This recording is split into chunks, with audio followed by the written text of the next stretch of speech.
Bismillahirrahmanirrahim. Assalamualaikum warahmatullahi wabarakatuh. Apa kabar anak-anak hebat Matsa Surba? Khususnya untuk kelas 8. Pada kesempatan kali ini, Bu Miftah akan menjelaskan kaitannya dengan semangat kejuangan pemuda. Nah, anak-anak, sebelum kita mulai pembelajaran, marilah kita membaca doa terlebih dahulu. A'udzu billahi minasyaitonir rajim. Bismillahirrahmanirrahim.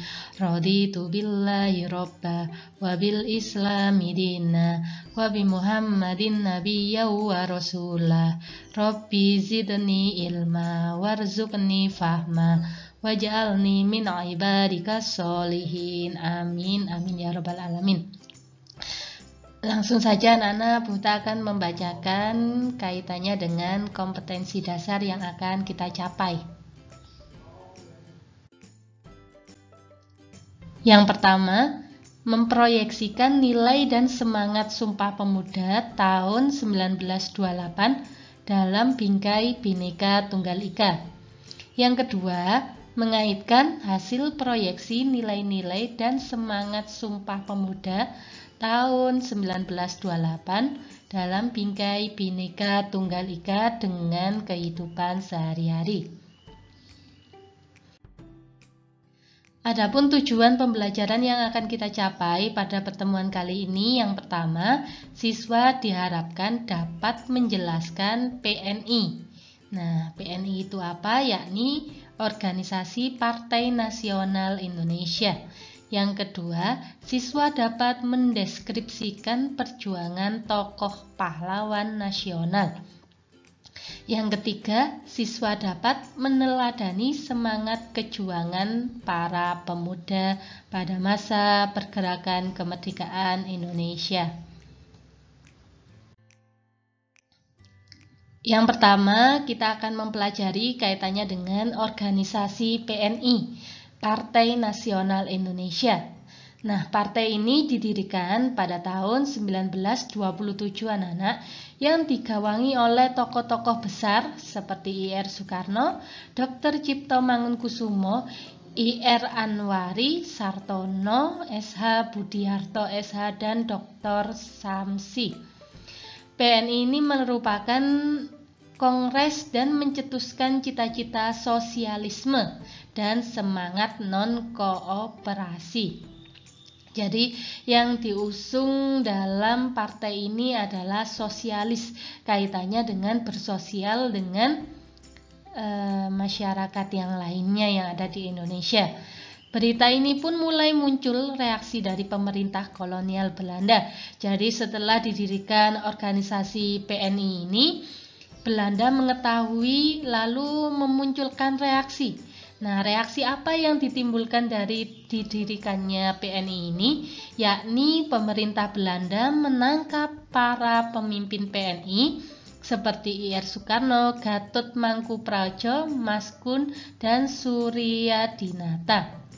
Nah, keempat tokoh ini anak-anak lalu disidangkan di Bandung pada tahun 1930. Jadi setelah mendirikan PNI ini sama pemerintah Belanda ini langsung disidangkan untuk ditangkap atau dipenjarakan. Nah, dalam persidangan itu I.R. Soekarno mengajukan pembelaan dengan menyampaikan pidato yang sangat terkenal sekali yang berjudul Indonesia Menggugat. Nah, hakim pada saat itu adalah Mr. Dr. R. Siegembik van Hoekelen, dan pembela para tokoh Indonesia di sini adalah Sartono S.H., Sastro Muljono S.H., dan Idik Prawiro Diputro S.H. Nah, para pembela ini kalau sekarang itu namanya pengacara anak-anak. Jadi setelah ditentukan hakimnya dari Belanda, tokoh-tokoh tersebut dibela dari tokoh Indonesia juga yang sudah Bung Ta sebutkan tadi. Namun karena lemahnya posisi bangsa Indonesia pada saat itu, keempat tokoh ini dinyatakan bersalah anak-anak, dan Pengadilan Negeri Bandung menjatuhkan hukuman pidana kepada empat tokoh tersebut. Nah, itu mungkin sekilas kaitannya dengan perjuangan para tokoh nasional dalam memperjuangkan kemerdekaan Indonesia. Ternyata ada beberapa yang harus jatuh dulu anak-anak. Maksudnya jatuh di sini harus dipenjara dulu, harus ditahan oleh pemerintah Belanda. Tetapi semangatnya masih membara anak-anak, meskipun di penjara, para tokoh pahlawan ini masih menggebu-gebu untuk memerdekakan Indonesia. Nah, ini salah satu tokoh pejuang nasional yang berjuang dan meninggal di usia muda.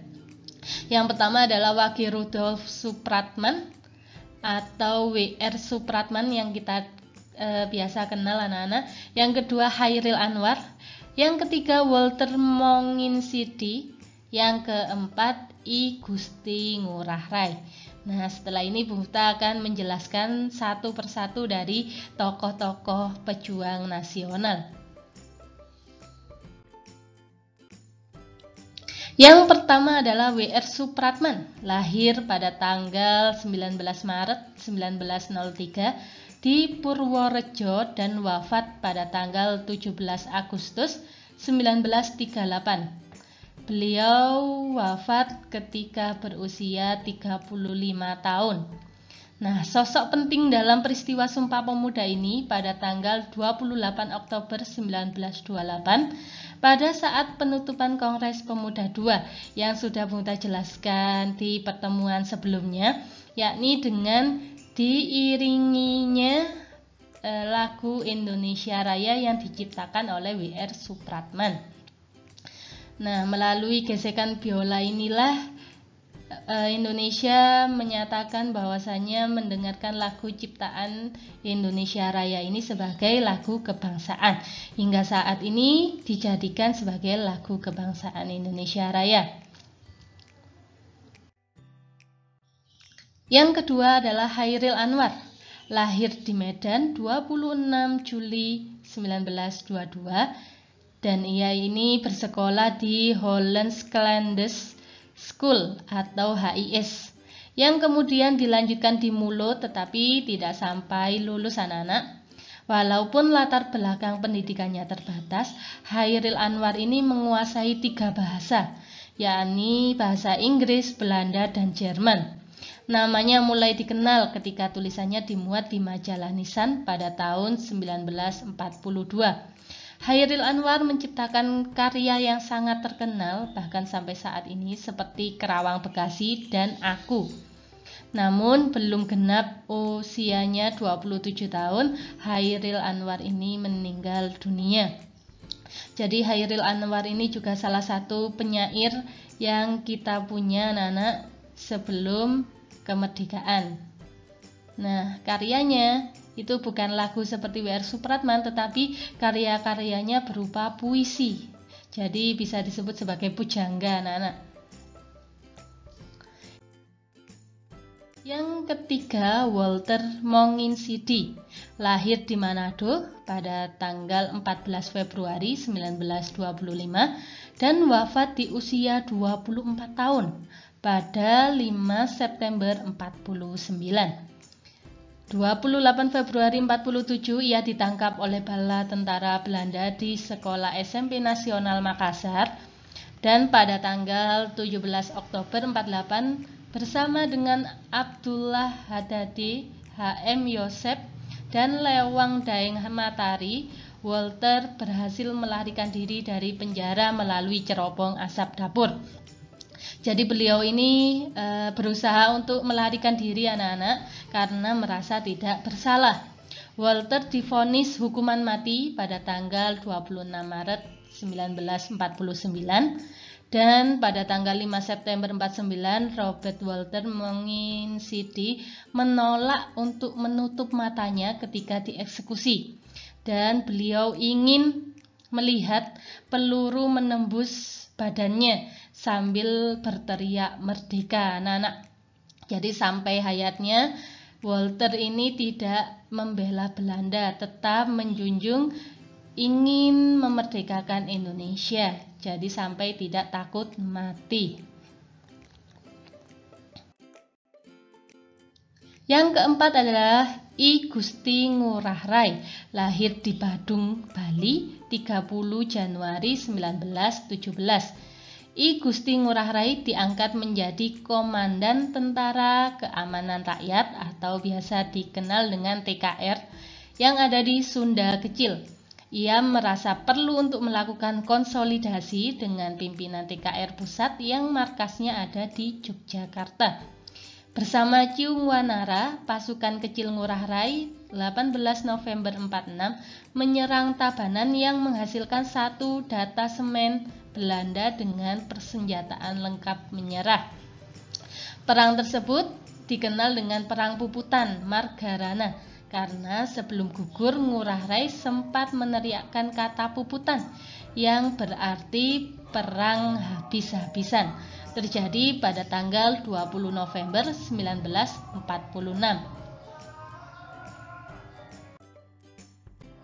Nah, itu tadi Bung Ta sudah menjelaskan kaitannya dengan tokoh pejuang nasional dalam memerdekakan Indonesia ketika dilakukannya atau dinyatakannya Sumpah Pemuda. Nah, ini adalah hasil karya Chairil Anwar anak-anak yang tadi sudah Bung Ta jelaskan sebagai pujangga yang diciptakan oleh Chairil Anwar yang berjudul Aku. Nah, tugas anak-anak pada pertemuan kali ini adalah silakan anak-anak membacakan puisi yang diciptakan oleh Chairil Anwar yang berjudul Aku dengan mendalami makna yang ada dalam puisi tersebut. Jadi silakan kalian kirimkan berupa video anak-anak. Kalian kirimkan di GC. Silakan nanti dikumpulkan, Bung Ta tunggu sampai jam 9 malam ya. Atau mungkin nanti bisa menyusul boleh, tetapi nanti kalau bisa jangan sampai terlalu lama, nanti banyak tanggungan tugas yang lain dari mata pelajaran yang lain. Mungkin itu anak-anak yang bisa Bung Ta sampaikan. Kurang lebihnya Bung Ta mohon maaf. Sekian, wassalamualaikum warahmatullahi wabarakatuh.